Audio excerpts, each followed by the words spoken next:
All right, good morning. Not really much of anything on the log. The aggravated assaults, basically reports some people threatened but no serious injuries. Burglary was a house that was entered.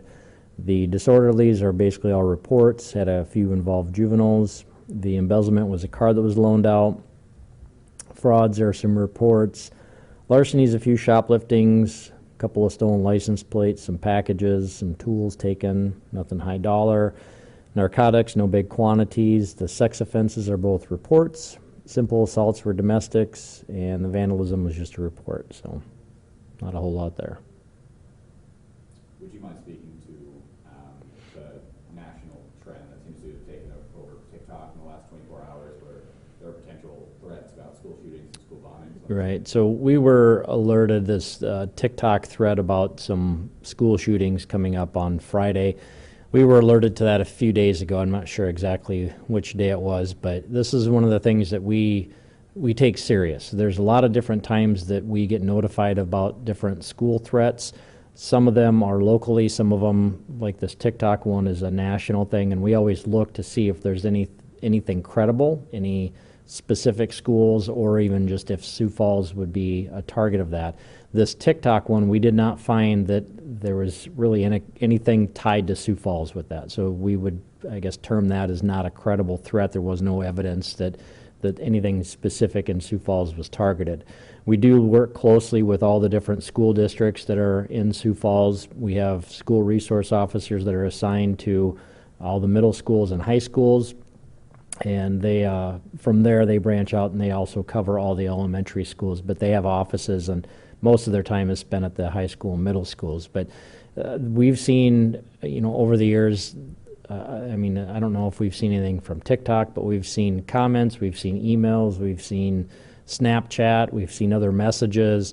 So anytime we get notified of a threat, we always investigate that and look to see if there's anything credible, and if it's something that somebody was purposely or planning on doing. And so I don't know that we've been able to find anybody that was specifically targeting a school.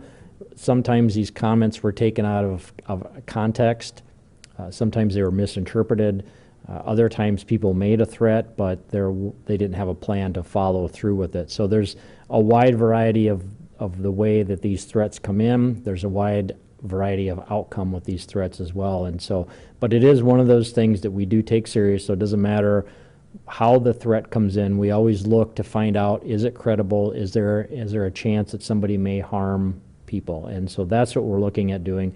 Obviously, the safety of the students and staff are first and foremost. And so for that reason, if we have information that there's a particular school was threatened, we would work closely with the school district and the administration to figure out the best approach, and if and that's probably the biggest thing, is if there was any credibility to a threat. But in this case, the national, I guess, trend or information that came through on TikTok, we didn't have anything that tied it to Sioux Falls. So as far as everything is going on, there's really nothing different that's taking place in Sioux Falls. Yeah, so Rapid City, I heard that just a little bit ago that they closed their schools today. I mean, obviously that's their school's decision to do that. That doesn't affect what we're doing. It's no different than last Friday. If we have schools that are closed because of weather, that doesn't mean that Rapid City is going to close their schools because we did. I mean, they're looking at things from their point of view or their perspective. They may have other information that we don't have. We work closely with the school districts in Sioux Falls and figure out the best approach. And again, safety is first and foremost. And we take all of these things when they come in, whether it seems to be kind of a message or a notion, not even necessarily a threat, we still take it very seriously. And so we're working with everybody and trying to figure out the best way, if there's a threat, if there's anything to that, what we need to do to make sure everybody's safe. Has there been any indication that the school district staffed extra SRO officers this morning?